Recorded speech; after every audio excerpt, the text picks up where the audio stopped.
Les recherches de l'avion le plus mystérieux du siècle reprennent. Oui, Gilles Verdez, qu'est-ce qui se passe? C'est la disparition la plus incroyable. Hein. Donc rappelons que c'est le vol de Il y a 2 disparitions incroyables. Celle-là et la bague de Fatou. On a pris une petite. Merci Cyril. Sympathique. Donc c'est l'avion de la Malaysia Airlines, hein, le 8 mars 2014, qui disparaît entre Kuala Lumpur et Pékin. Il y avait 239 personnes à bord, dont 4 Français, et on n'a plus jamais eu la moindre trace de cet avion. Donc là, les recherches reprennent. C'est le ministre malaisien qui a annoncé qu'en fait, une société d'exploitation qui s'appelle Ocean Infinity, qui avait déjà travaillé en 2018, Ocean Infinity. Ok, tu fais bien. Ils avaient déjà travaillé en 2018, mais là, ils vont reprendre parce que cette société, qui est une jeune start-up, a maintenant des robots qui vont à 6000 mètres sous la mer, des sonars incroyables, et ils ne seront pas payés pendant tout le temps des recherches. C'est pas officiel, mais on dit que c'est 18 mois. Ils ne seront payés que s'ils retrouvent l'épave. Voilà. Donc ils vont fouiller partout dans une zone de 15 000 mètres carrés dans l'océan Indien, en espérant retrouver enfin cet avion. C'est un mandalien, je crois. C'est qui le message? C'est un mandalien. C'est qui le message? Bah attendez, c'est un Excusez-moi, vous numéro. pouvez pas mettre des lunettes sans rigoler, c'est insupportable. Non, mais franchement, c'est insupportable. Il n'y a rien qui m'énerve plus qu'un mec qui prend ton tel. Je déteste. Alors je vous le dis, ça, c'est un truc que je déteste. Les mecs, tu leur montres un truc et ils sont. Ça, c'est insupportable. C'est insupportable. Moi, j'ai dit c'est 10 aux 2 yeux. Tu l'as vu la dernière fois? Oui. Ah oui, c'est insupportable. Non, mais c'est vrai, je montre des trucs, je dis il est là comme ça. Je fais des tests. Ah oui, j'ai de la chance. Ouais. Ah ouais, les gars. Ah oui. Regardez, qu'est-ce qu'il y a? Rien, non, c'est un soutien pour vous. C'est qui? FM, je sais pas qui c'est. Faut que je... C'est une radio. C'est une radio. C'est une radio, je pense. Non, c'est FM. Fabienne je ne Marty. sais pas qui c'est. Attendez, FM. C'est quelqu'un de connu? FM, attendez, FM. Je sais pas. FM. C'est quoi le message? Tu peux lire. Ah, c'est un ami de Pascal Légitimus. Ah, j'adore Pascal Voilà. Légitimus. Ouais. Donc, soutien absolu. C'est FM. Un de plus. Ouais. C'est qui FM? On peut lui demander? C'est l'ami de Pascal Légitimus. Ouais. Non, mais c'est Fabien Montiel. Non, je le connais pas. Il s'appelle François, apparemment. D'accord, bon, on l'embrasse. Merci François. Bon, heureusement qu'il est là. Merci François. François Merci. Morel. Merci. Allez, merci.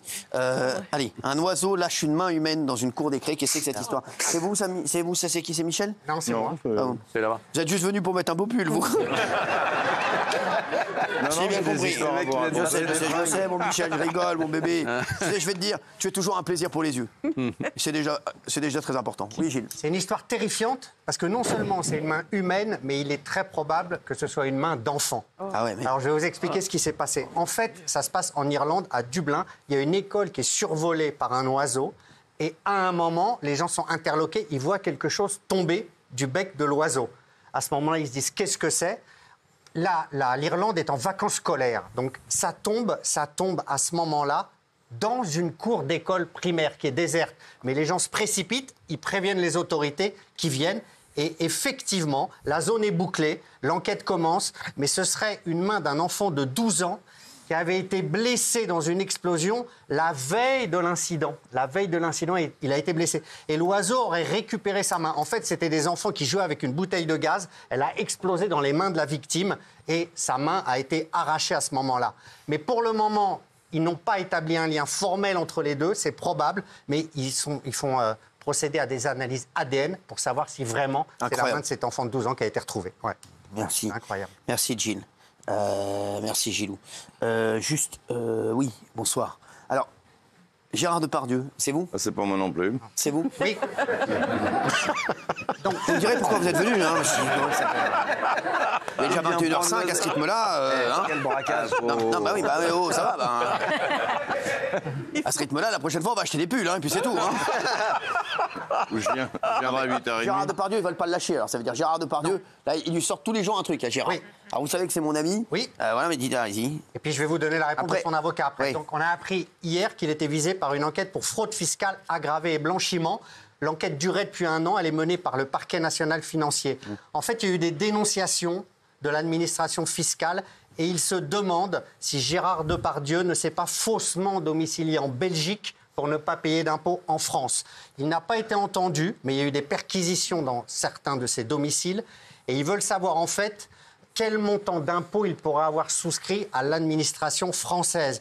Parce qu'ils estiment que depuis qu'en 2012, il a dit « je pars en Belgique », Il est allé à Néchin, mais c'est un village qui est proche de la frontière française.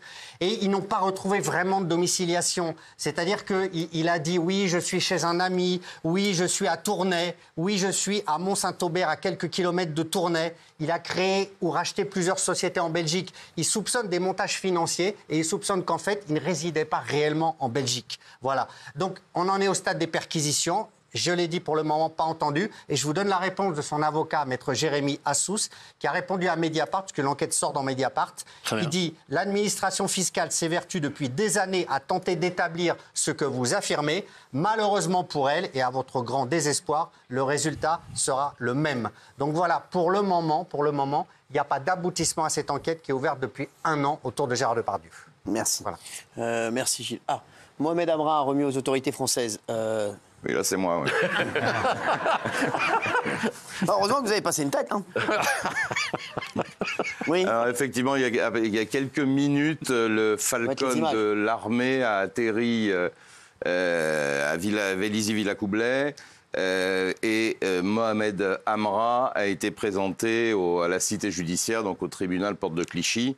Il va être présenté à ses juges d'instruction, mis très probablement en examen et incarcéré dans la foulée. Alors, l'incarcéré, ça pose un problème parce que comme il a une fâcheuse tendance à s'évader, il faut vraiment trouver un endroit de détention sûr. Et ça a été une demande du ministre de la Justice, du garde des Sceaux, Gérald Darmanin, qui a vraiment insisté pour qu'on le mette dans un endroit extrêmement sécurisé. Donc là, on ne sait pas encore où il va se retrouver. Mais on peut quand même constater que les choses sont allées très vite. En fait, il y a un peu plus de 48 heures. Enfin, quand on est samedi, 48 heures plus tôt, la police obtient un renseignement très important. C'est un téléphone, c'est éventuellement un véhicule. La police roumaine est mise dans la boucle. Et très vite, on le loge. On le repère grâce à la vidéosurveillance et la police roumaine l'interpelle alors que les policiers de la police judiciaire française étaient dans l'avion ils n'ont même pas eu le temps d'atterrir que Mohamed Amra avait été interpellé. Et d'ailleurs, ils ont eu probablement raison de faire comme ça parce qu'avec un client comme ça, effectivement, il présentait des risques. Enfin, il est aussi fiable qu'une bouteille de nitroglycérine. C'est de vous, ça? C'est de moi, oui. Ça passe, c'est pas ouf, ça passe. Il n'est pas fiable. Et la Ok, beau gosse. Et la nitroglycérine n'est pas fiable non plus. Je sais, BJ. Donc, en réalité, ce qu'on sait aujourd'hui, c'est qu'il a bénéficié d'un certain nombre de complicités. Alors, je parle en Roumanie. Il y a un Français et un Albanais qui l'ont accompagné, qui lui ont trouvé le fameux logement. Et la vraie question qui se pose aussi, c'est parce que tout ça va tellement vite avec des renseignements tellement précis, dans le milieu, en tout cas, le milieu se pose la question de savoir s'il n'a pas été balancé. Ce qui ne change pas grand-chose, mais on se pose quand même la question, parce qu'à moins d'avoir une boule de cristal, pour le trouver à Bucarest comme ça, il faut du talent. Je ne dis pas qu'ils n'en ont pas, mais ils ont le bruit court qu'il a possiblement été balancé. Bon. Et donc, dans la foulée de cette interpellation de samedi, tous ces complices, tous les gens que la police judiciaire a fait un boulot absolument remarquable parce qu'ils ont, depuis le 14 mai, cerné un petit peu tous les proches de Mohamed Amra.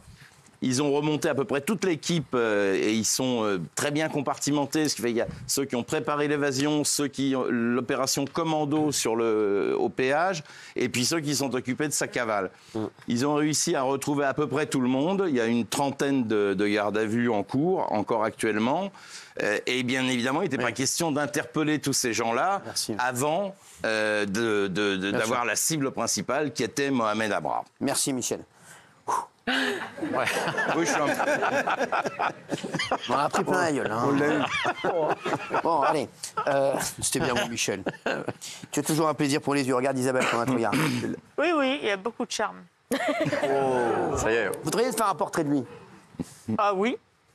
Il viendra tout nu chez vous de ce soir. Merci Michel. En tout cas, Michel, vous êtes très sympa. Merci d'être là. Vous ferez partie de mon projet.